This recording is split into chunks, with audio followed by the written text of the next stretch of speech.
Testing, and we are live. Happy Saturday morning, afternoon, or evening, depending upon where you are in this fine world. Thank you for joining me for my Saturday morning stand-up, where we discuss Web3 games such as Splinterlands and other games on the Hive blockchain, as well as play-to-earn games like Atlas Earth. So whatever's on the table, whatever you'd like to discuss, just throw it into chat. What you've been doing this week. I hope everyone has been doing well and has got the 2025 off to a good start. I've been doing a lot of different things within Splinterlands as well as Atlas Earth. I'm got a lot of different plans going both ways and trying to decide what video to do next. And my videos, I've tried to, vary them up, go back and forth from Splinterlands to Atlas Earth and then throw in a few extras. I have some videos that I want to do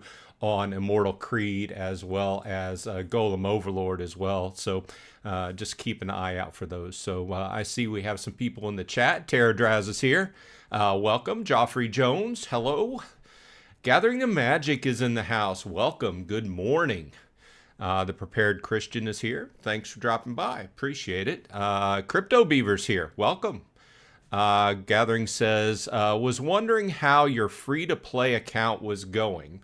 Well, we'll take a look at that in a minute because I have my main account up and I had flipped back to my main account because I had been doing, I've been trying to keep my free-to-play account I've been trying to use up 24 energy per day, at least, to keep it active and to see what I could actually earn on it.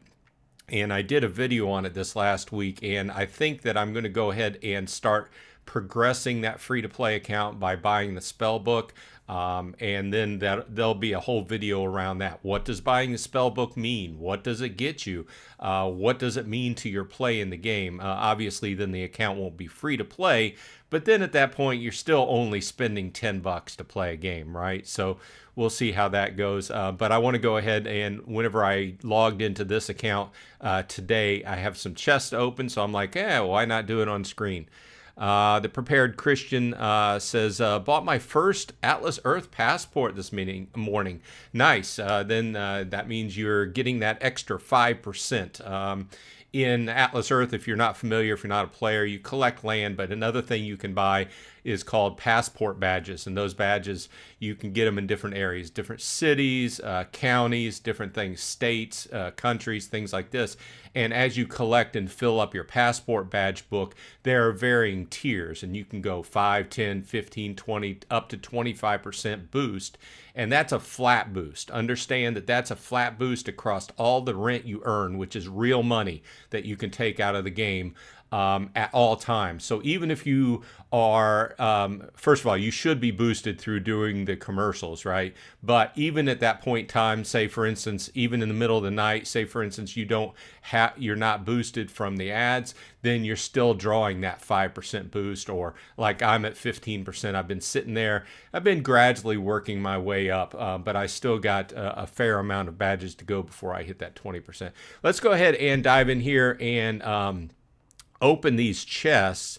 One of the things they added back to the game in Splinterlands is the random chest. And what occurs is when you go up in a league, when you win enough and you progress forward in a league, the next higher league, then you get a set of chests. And those chests can have some random things in them. It can have cards, it can have potions, it can have energy so you can play more games.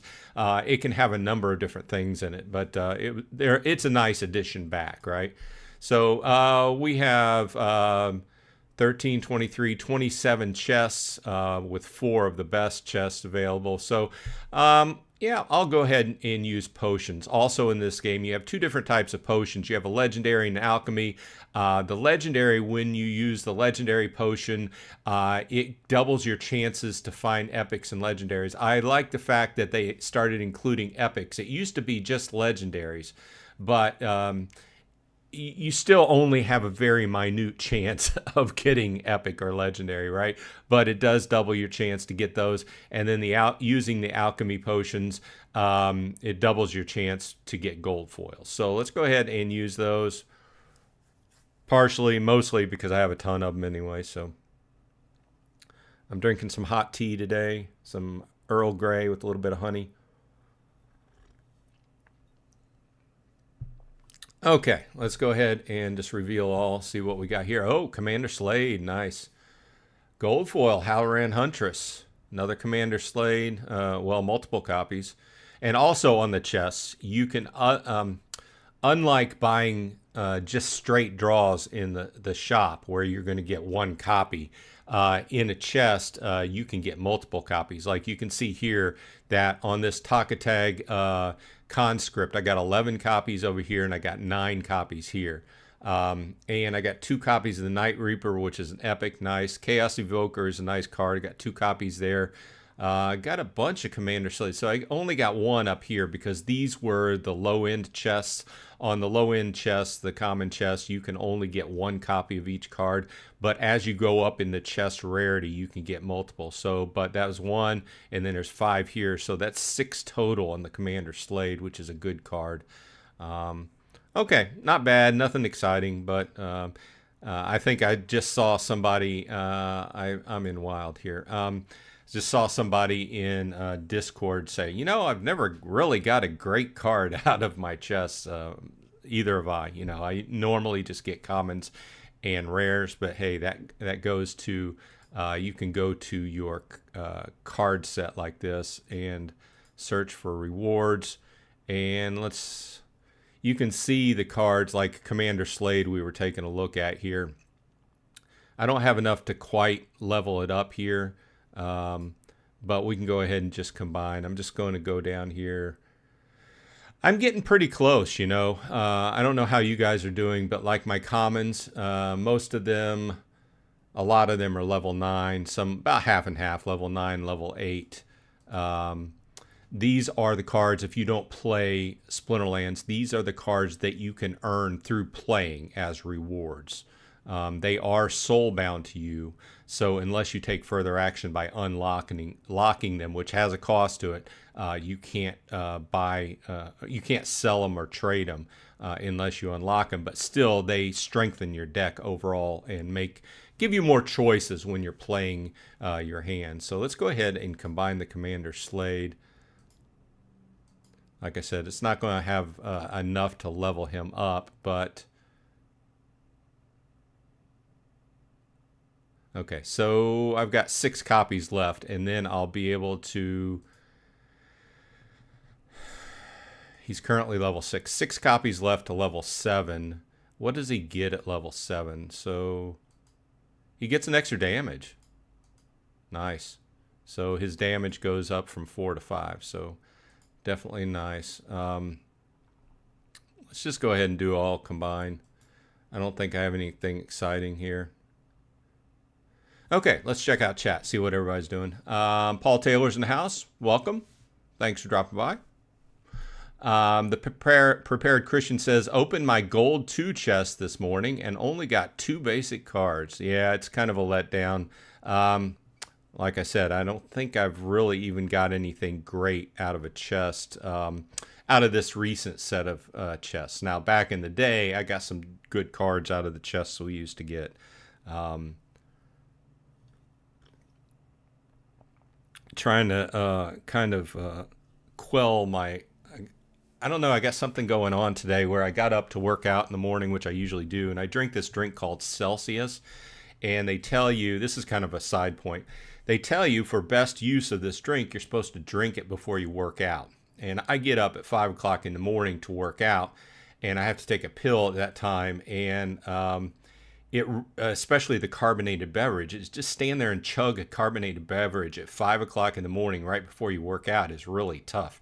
And it really kind of gave me this feeling that I was almost like, almost ready to like vomit and everything, and I can't shake that. So I'm looking for the non-carbonated Celsius, which I don't necessarily like green tea, but I think that's about the only flavor it comes in. But trying to drink some hot tea to kind of quell that.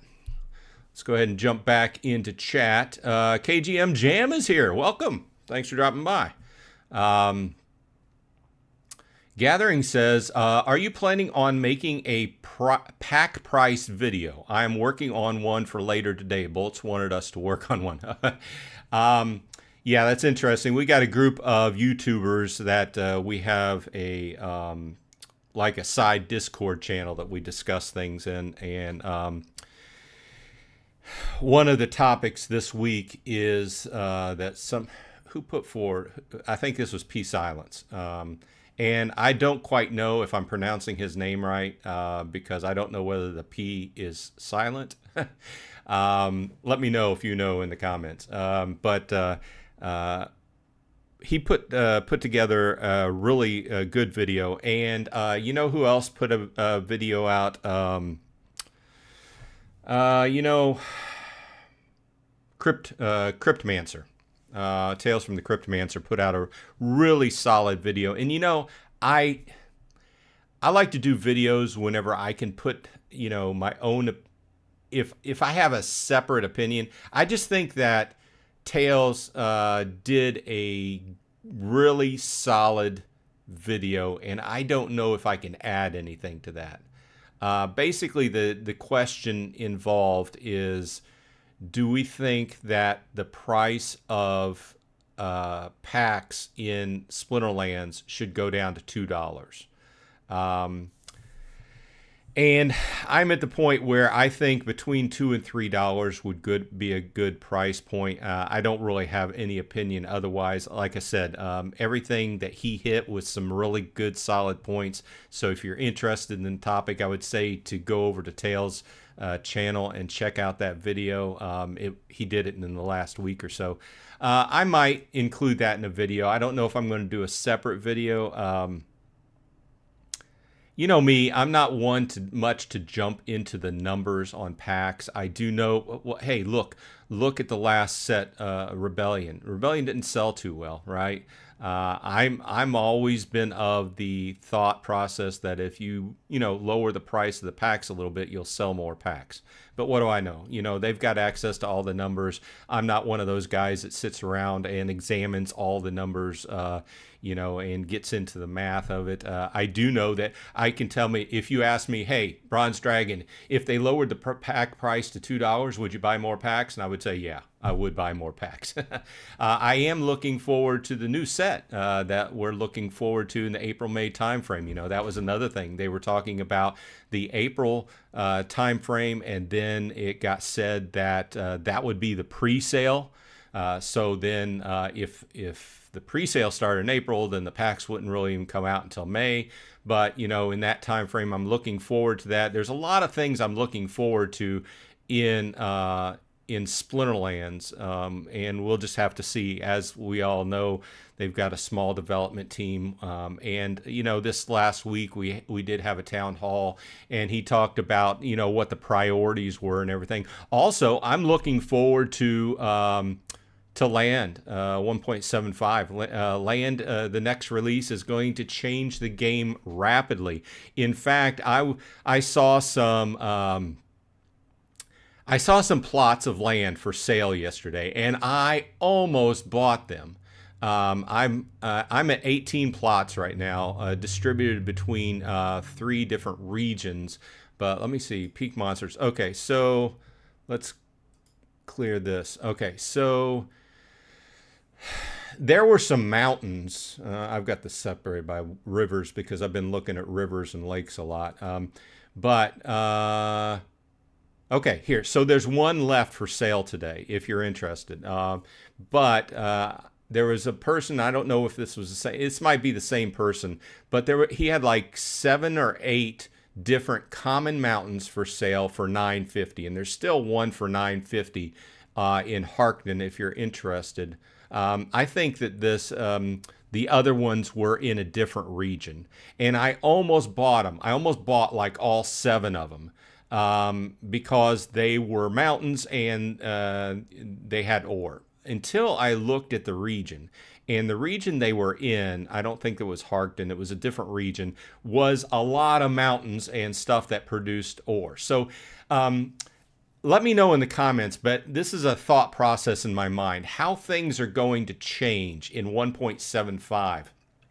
where you're going to have several different things that you can like mountains will just, you can mine ore on it. You can no longer mine SPS. You can no longer make grain, grow grain on it. But overall, when you look at a region, say for instance, you say, well, ore, man, that's a great resource. We're going to need a lot of that. But then you look at a region and there's a lot of it in that region, then the price of the ore is automatically worth less in that region. Now, if you took and you shipped that ore to another region that had very low amounts of ore, then you could possibly make more money off of it.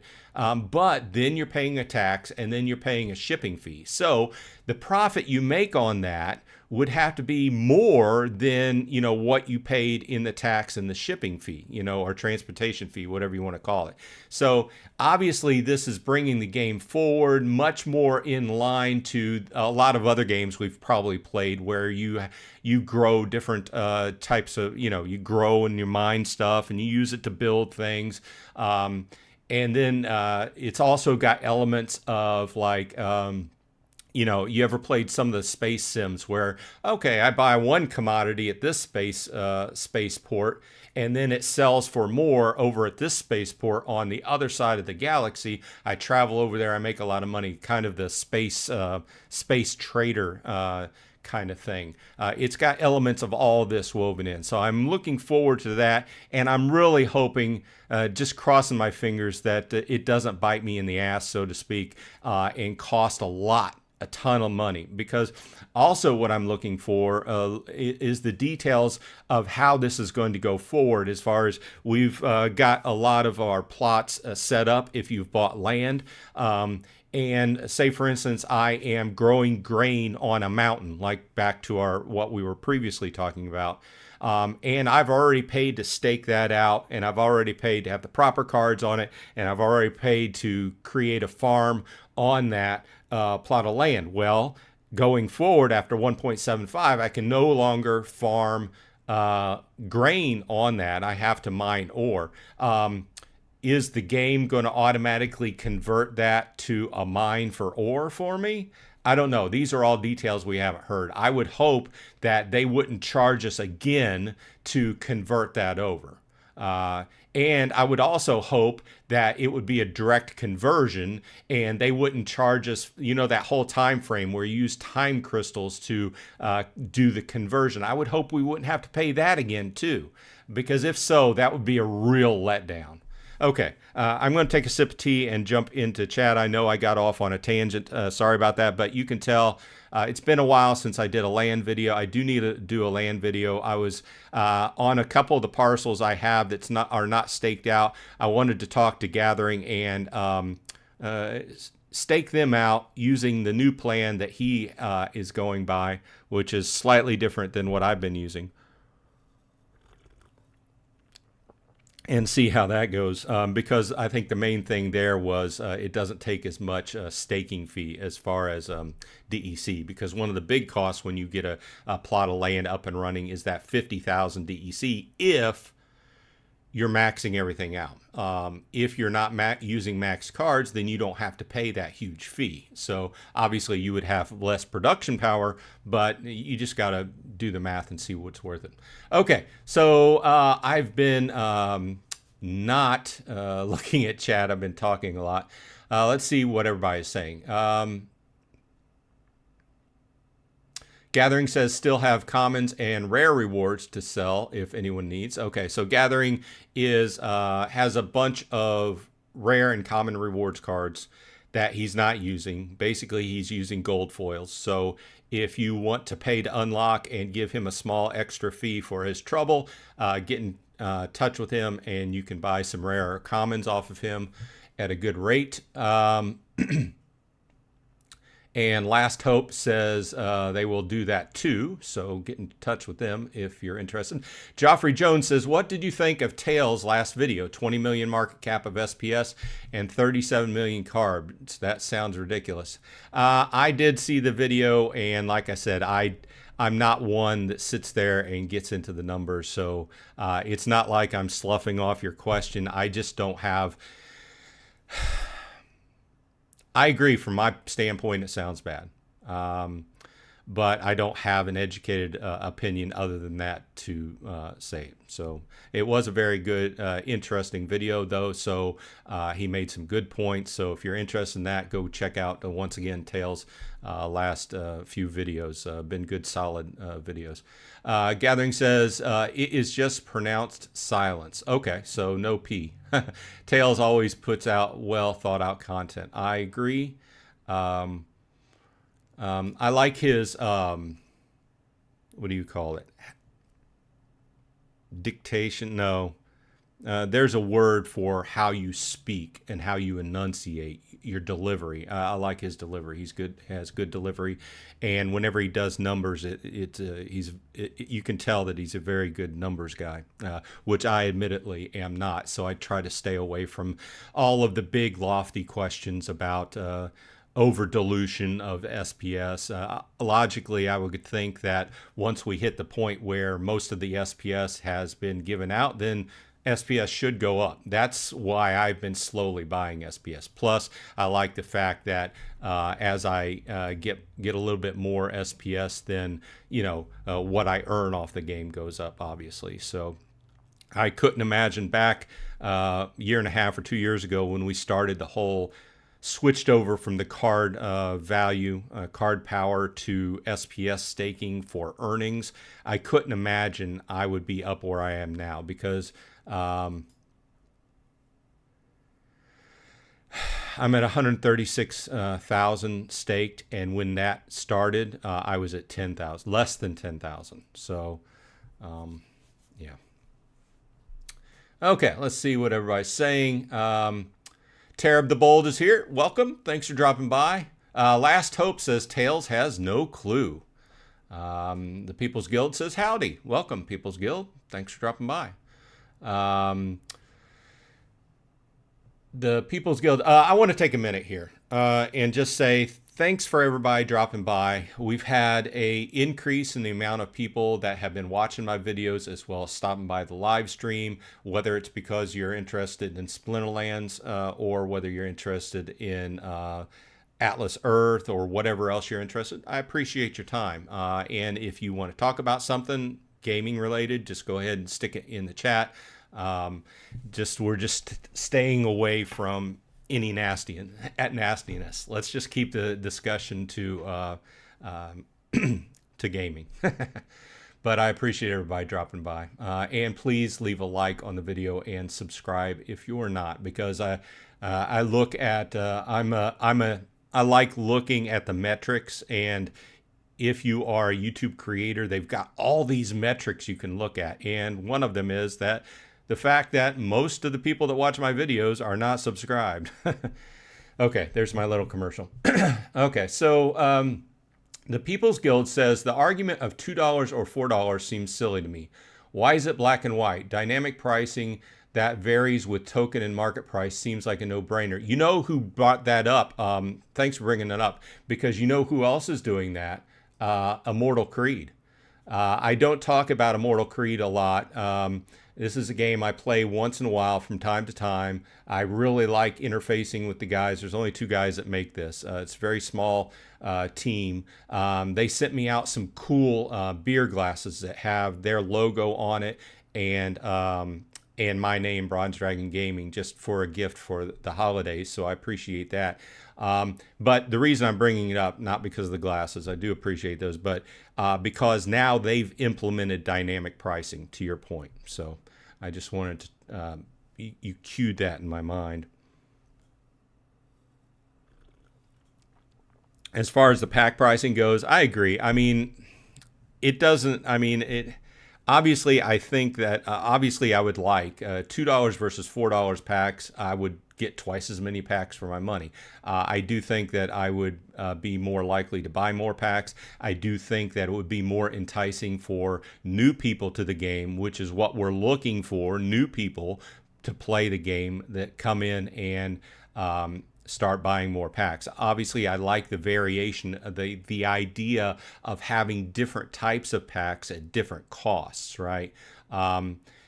they've also thrown into the mix that idea of having the really low end pack that is very cheap, that can be bought for glint, that will have kind of lesser powered cards but help very brand new people and free to play people kind of build their deck up to have more choices to use in their battles. I like that as well. I like the idea of having the legendary pack. Frankly, if you feel like spending whatever it was, $25, $50, whatever, and you wanted a guaranteed legendary, you could buy that pack. I also like the idea of the packs that only have the common and rares in it, because then you could use that to build up your common and rares for, I believe the idea was either 25 cards in a pack for $5 or 5 card packs for $1. So there's a lot of ideas floating around. And like I said, I'm not a numbers guy, so I can just tell you how I feel about it. And I can't look at the 30,000 foot view and take into account all the numbers. Gathering says, picked up that Earth magic plot in my region. So excited. Nice. Wibble says, lurking while I should be working. It wouldn't be a session without the Wibble Wee. Gathering says, how would that work? Pricing at what starting point? The People's Guild says, proportionate to SPS price seems like an equation that would provide fairest value. What Joffrey Tails called out, 20 million MC for SPS versus 40 million MC for cards is a bit scary. Oh, yeah. Terab the Bold says, isn't PAX priced in DEC close enough to a market modifier? Well, that's a good call out, because if you're buying if you buy the PAX using DEC instead of credits, then yeah, you're going to get a discount, right? And you're right, it is a pretty good market modifier. However, here's the thing. The thing from my point of view is when you're looking to onboard a bunch of new players, which they've been working for, a lot of these new players that we're shooting for are Web 2 type players, okay? And if they can buy the packs, they're probably going to be using credits, right? Now, if they decide to go ahead and dig in and start the Web 3 portion of the game, then that's fine. But they're looking to make the game playable for both sides of the equation, right?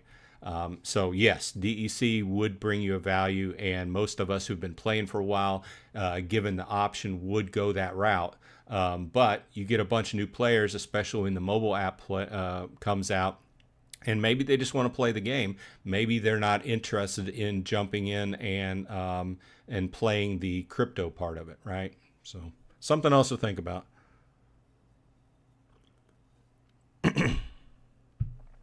Okay, let's see what else is going on in chat.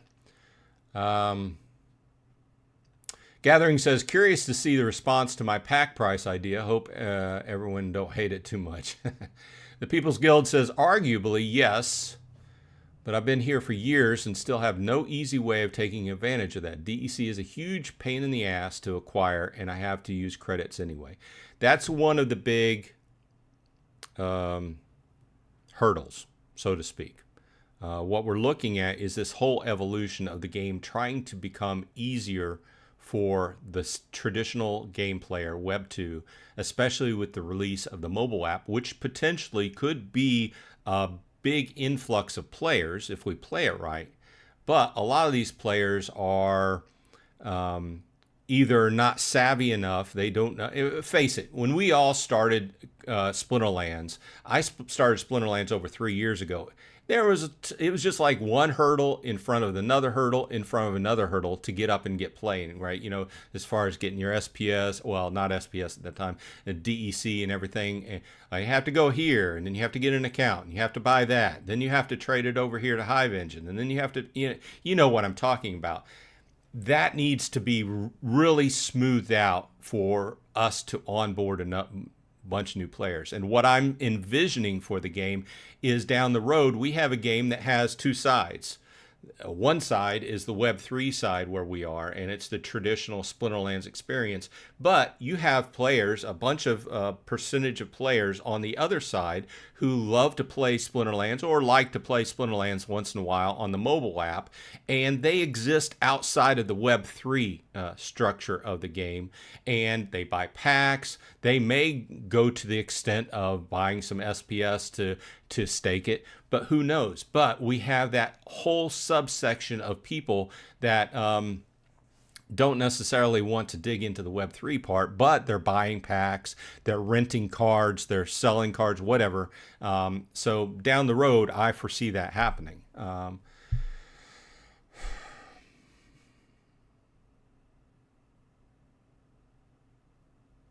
Alex Toro is here. Welcome, Alex T. Prepared Christian says, hit the thumbs up, folks. Yes, I would appreciate it if you did. While we're doing these chats, if you hit the thumbs up, the algorithm will actually push it out to more people, and it shows, hey, there's some people interested in this video, this live stream he's doing, and hopefully bring on more. You know what I'm going to do is we're going to do a drawing. So in the chat, put hashtag SPS to the moon if you want to get in on a drawing and win 100 SPS. Hashtag SPS to the moon. Let's see who wants to get in on a drawing.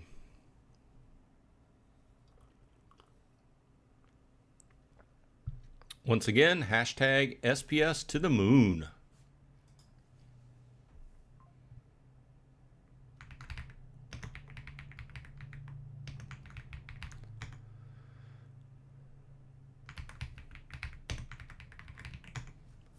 Okay. Toma the llama. Where's that Tama the llama? I guess that would rhyme.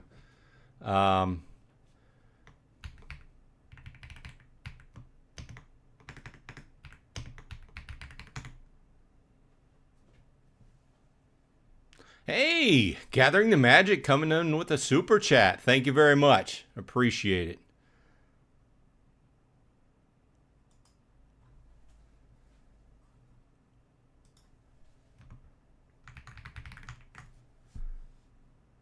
Okay, let's get this chat. Let's get this list going.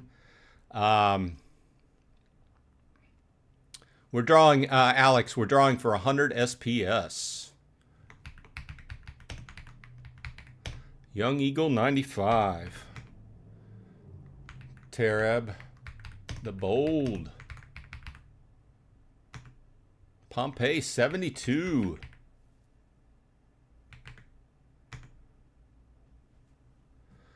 Supreme Victory Studios is here. Welcome. Thanks for dropping by.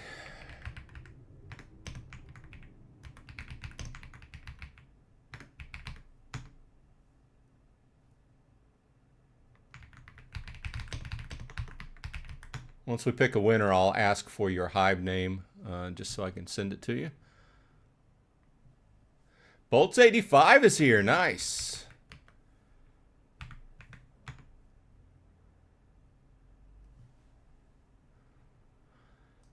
Tama the Llama, welcome. Thanks for the super chat.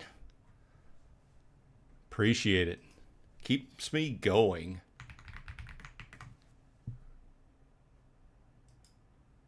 I appreciate it. And Bolts 85 in with the super chat. Wow, we're riding the wave. I really appreciate this, guys. Really helps out. And everything you give to the channel ends up getting gave back, so to speak. Okay, I want to make sure that I got everybody in on this this drawing.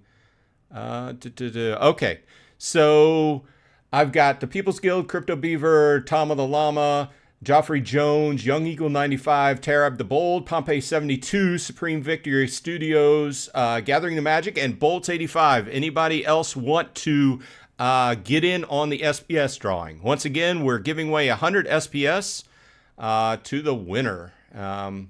And once I pick a winner, I'll just ask for your Hive name so I can send it to you.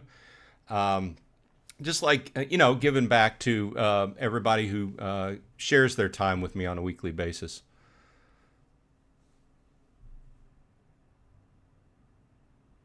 The goal ended. Yeah, I had posted a goal.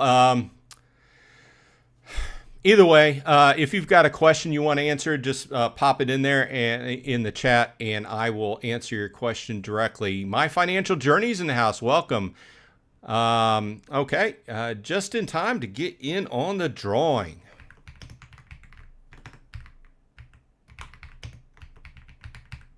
Yeah, I had never done the whole goal thing for Super Chat, so I figured I would try it out.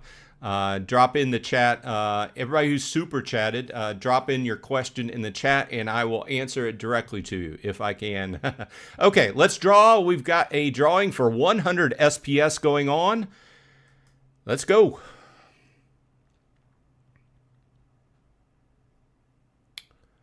And oh, just barely. Crypto Beaver takes it home.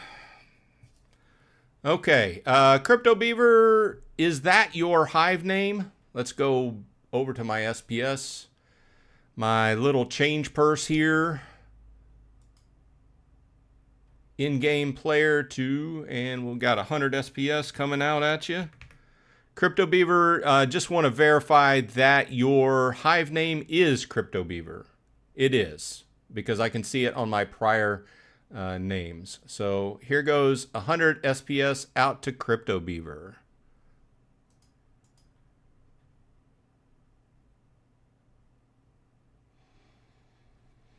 Thanks for playing along. Thanks for dropping by. And now back to your regularly scheduled program.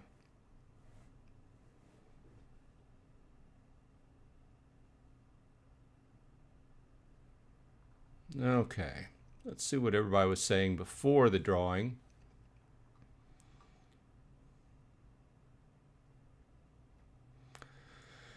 Just catching up.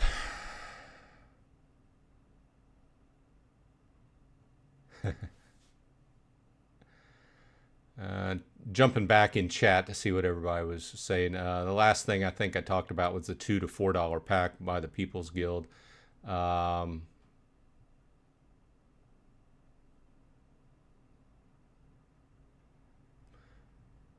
Joffrey says, I gave up on land when I heard about the salt tax on top of the castle tax. The salt is one of the things that I hope they remove. Obviously, everything is so fluid now. I hope they really consider that salt tax. I liked the joke, the running joke of the saltiness of people, but it would add so much extra cost that I really hope that they strongly consider removing that salt tax. I like the idea of how it's supposed to make people kind of that are in the same region perform more as a team and to reduce the salt tax on the economy. I just think that it's one of those things. There's so many other costs involved with land that I think that that doesn't need to be there. Okay. I'm scrolling back and forth. KGM Jam, thanks for the super chat. I appreciate it.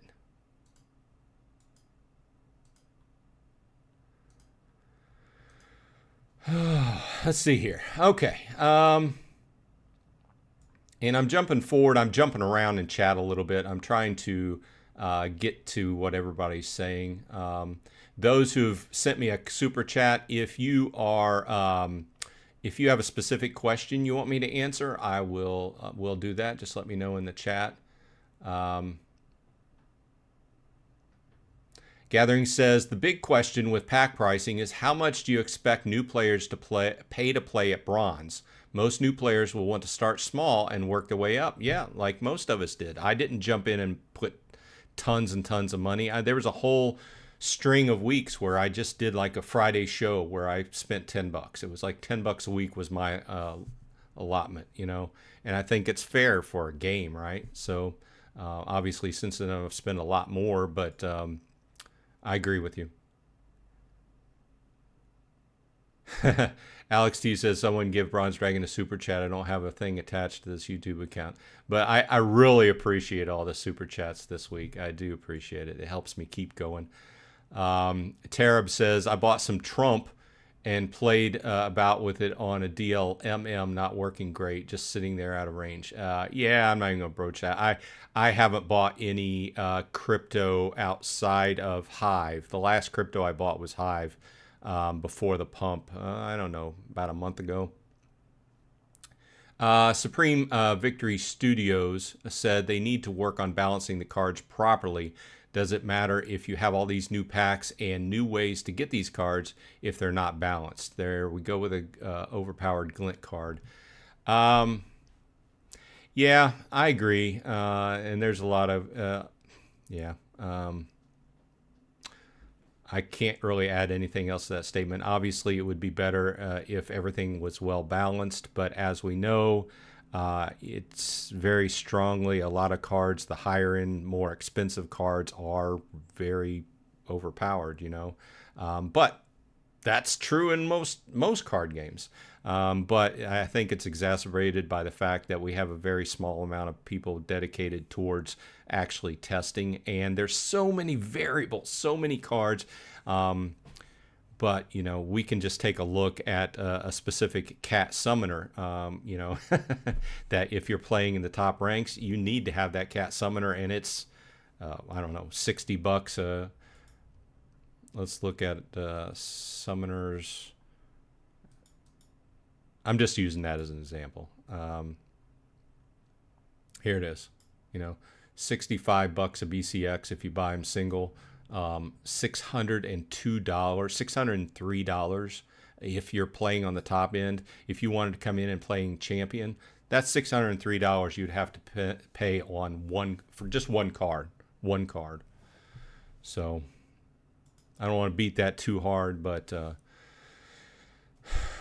you know, in a lot of card games that happens. You know, a new set comes out, and there's one or two cards that rise to the top. Those cards get really expensive. So I guess the market's going to market. It was exacerbated by the fact that there were a low amount of Rebellion packs sold. So Last Hope says, keep in mind they just sold Rebellion for $4. If you sell CA for $2, it will negatively affect Rebellion, and then everyone who said prices only go down will be right. I don't know about that because there was such a small amount of packs of Rebellion sold, comparatively speaking. But who knows? Keith B's in the house. Welcome.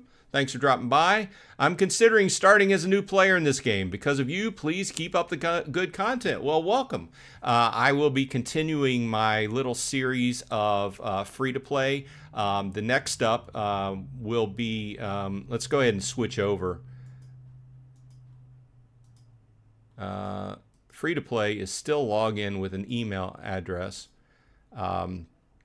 If you're free to play, and we'll go into it in a video, but one of the big things is once you buy that spell book, it creates a Hive account for you, and it's very easy as far as you know. There's not a whole lot you have to jump through.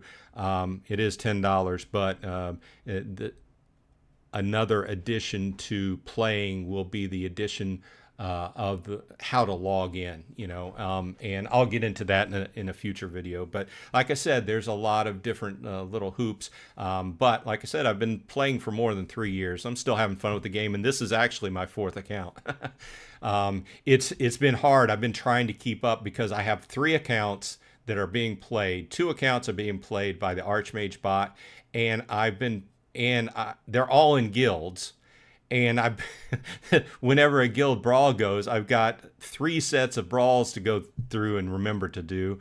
So it's been a little bit of a workout, but I appreciate it. Welcome, Keith. Trying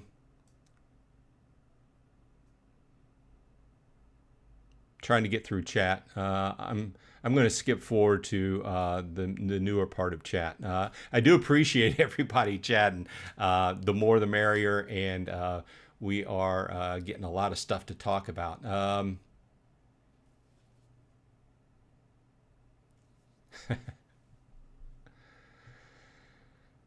Okay, let's see here. Alex T says, my question is, what is the meaning of life? 32.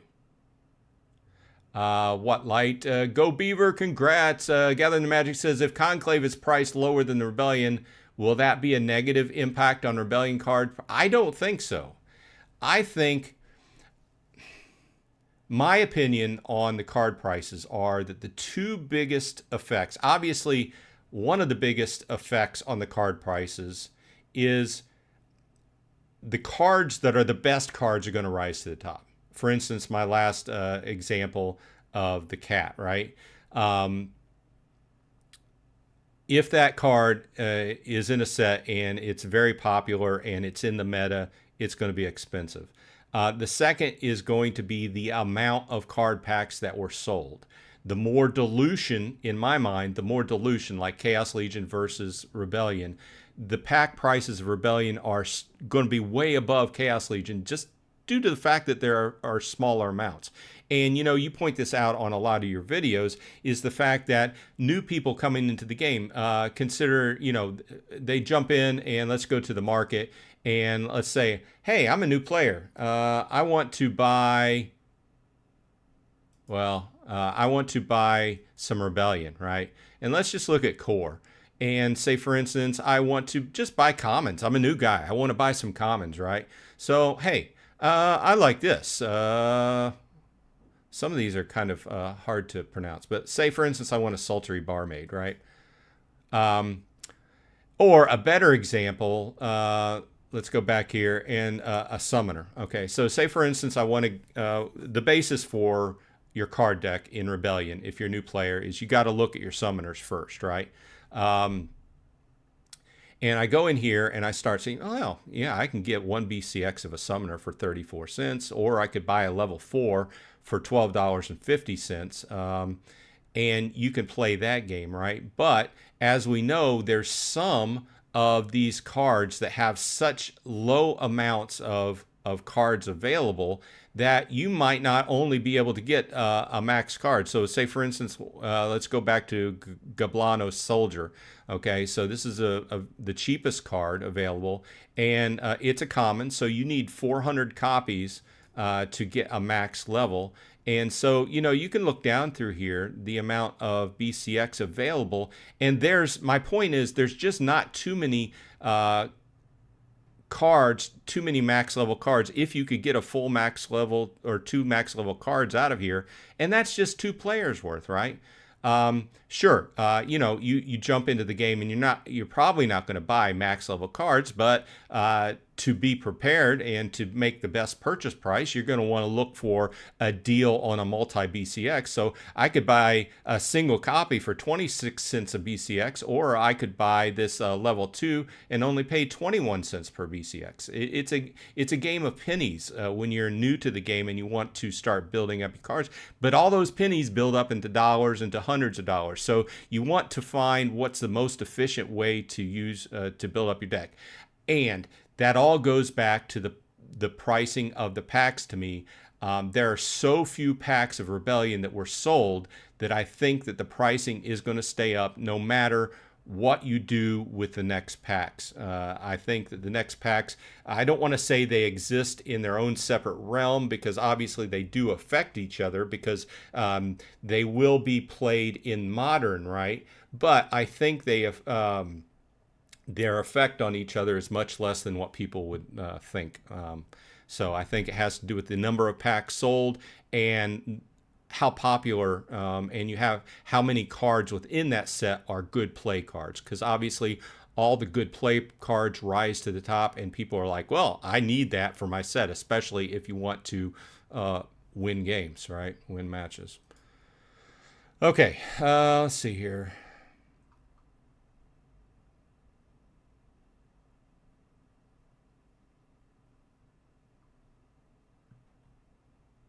Young Eagle says, if Rebellion was able to stay relatively stable with the dead weight of Chaos Legion, then Rebellion packs should be fine with lower... Yeah, I agree. That's another take on it. Alex Powers is in the house. Welcome.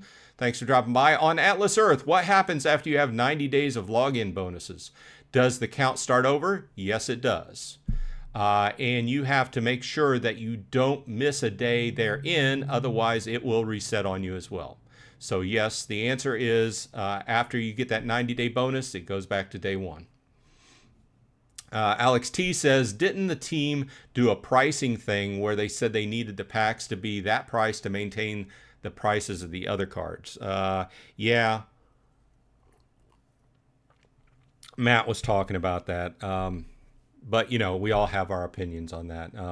Obviously, that's the way his company, his team makes money. So, and there's the whole argument of, well, I guess the question comes out, well, if you can sell, you know, in the Rebellion packs, what's sold, like 900,000 packs or something like that. If you can sell that many at $4 a pack, are you going to sell twice as many at $2 a pack? If not, you should stick with $4. That's kind of a logical reasoning, right?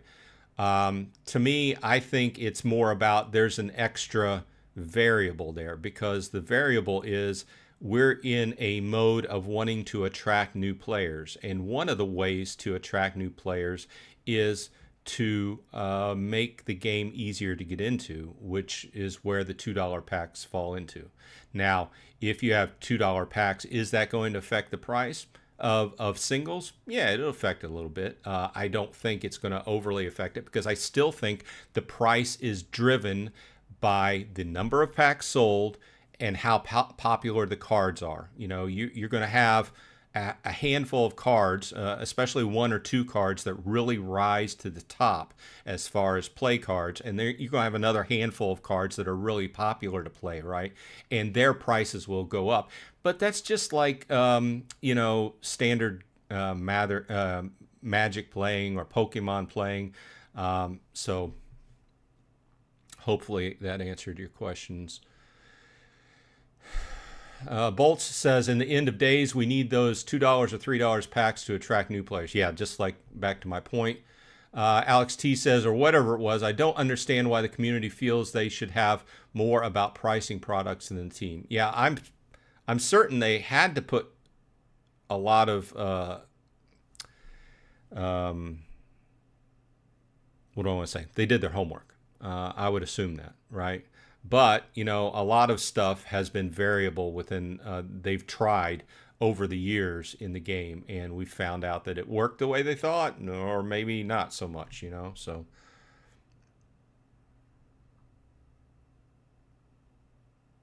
Gathering says, a lot of variables in pack pricing. Yeah. I try not to dive in too far. I can just say what I would do. If the packs were sold for $2, would I buy more? Yeah. I think the last one, I've got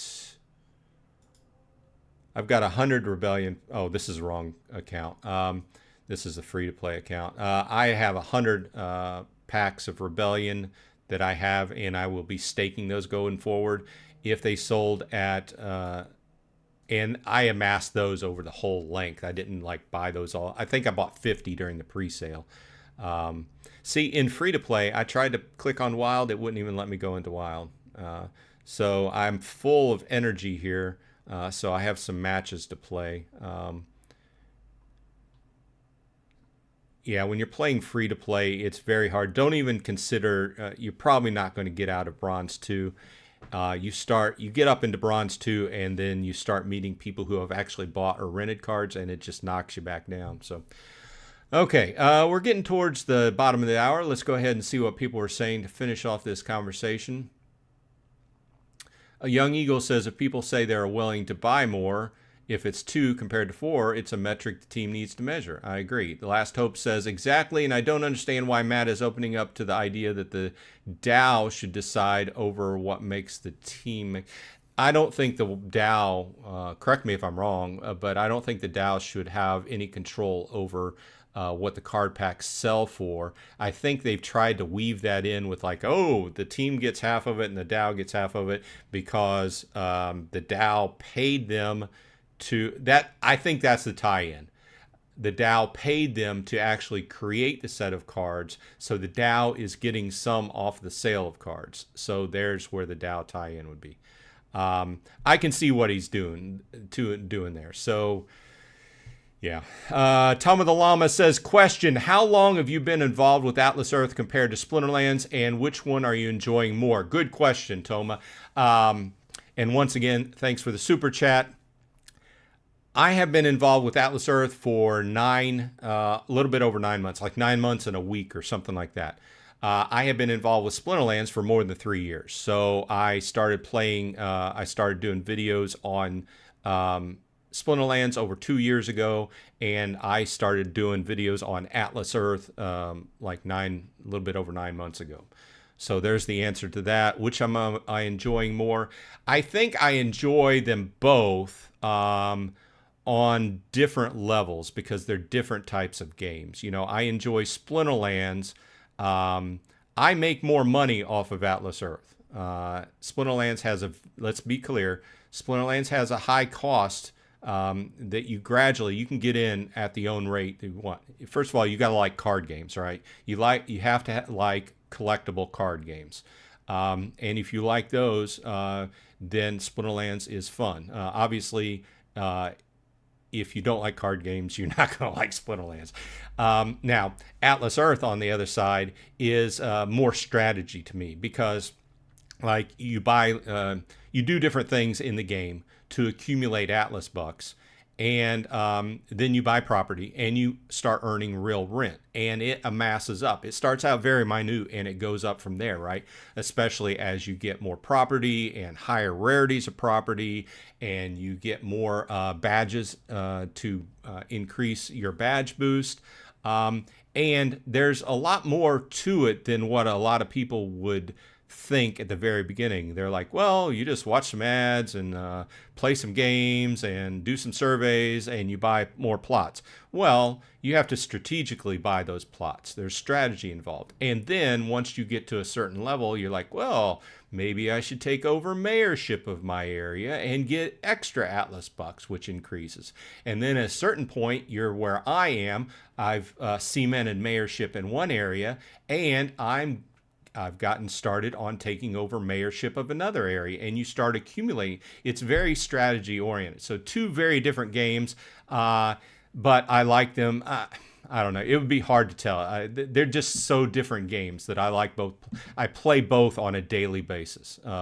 So I'll leave it there. I know that's kind of non-committal, but they're both games I like playing, and that's why I still do videos on them. I've gotten a lot of new watchers on my channel from Atlas Earth, so there's a lot to it, and I love the fact that the development team has done such a lot of progression of the game in the last year, right? And it's kind of you're looking at two very different games, so it's hard to compare them. So, okay, so we're down towards the end of the hour. Last Hope says Tarab says, to be honest, I think Yabamat would be the best judge of price. Yeah, I mean, he's going to have the last call, right? So in most cases, he would, even if we took a DAO vote, he would have the last call on it. He wouldn't necessarily have to do what the DAO said. So Alex T also says, I also do feel it comes down to a lack of knowledge in business. Honestly, not to put those people down, but you don't understand business. It's the same with bots. Bolt says, Dow paid 600 million DEC, and I hope they don't end up getting burned. Last Hope says, don't mean to suck up, but Alex is the only one except me who gets stuff. TS Connection is here. Welcome. Thanks for dropping by. Says, love your Atlas Earth videos. Well, I appreciate it. Try to put out good information to help people out and talk about Atlas Earth, what's going on with it. Gathering says, almost forgot to enter my guild brawls. 2 hours left, guys. Yeah, don't forget your brawls. I got all mine in. Alex T says, you know what it is? I have a regular 15 for this account. The keyboard is tiny and regularly use a Pro, which is way bigger. My financial journey says Splinterlands is a money-losing hobby at best.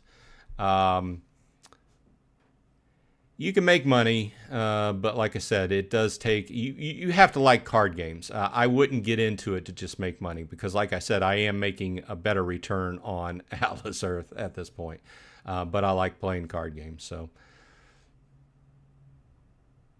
my financial journey says this is nothing like stocks. Yeah, that's why I try to let people know in my gaming videos, please treat these as games.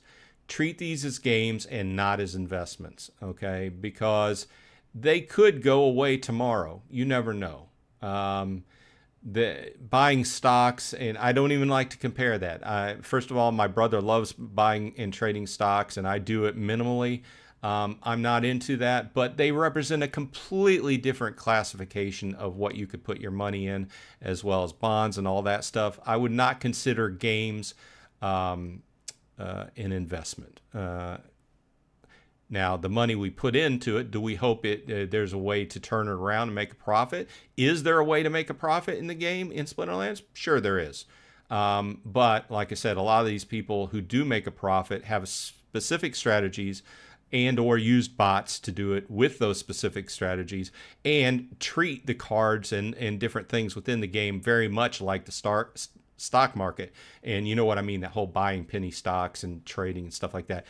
It's just beyond me. I understand some of it, but I don't have the time to do that. So treat it as a game. Like I said, if you like playing card games, go for it. One of the things, and I know we just went over a little bit, but one of the things that attracted me to Splinterlands, I was a long time Magic the Gathering player, was the fact that, having your cards on the blockchain, and I know that's a nasty word to some people, but to me it's not. A blockchain is just, it's got a bad rep, right? From some of the games that have bailed on people and pulled the rug. But blockchain is just an immutable ledger. It just keeps track of everything. That's all it means, right? And what that does is it makes it easier for you to buy, sell, and trade cards. That's what I loved about it. No longer do I have to have 40 cardboard boxes of cards in my basement that I haul out to take down to the local shop and try to trade or sell cards to some 16-year-old. I don't have to do that anymore.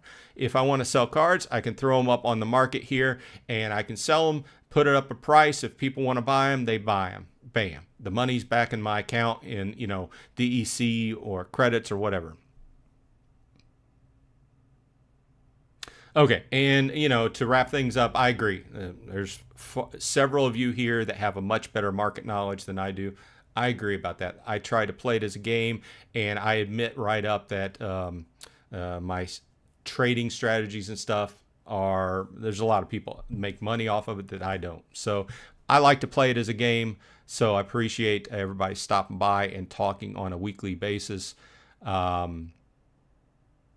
And also about Atlas Earth too. So unfortunately, there's not. I was thinking about spinning off and doing just an Atlas Earth live stream and doing just a Splinterlands live stream. Let me know what you think in the comments of this live stream.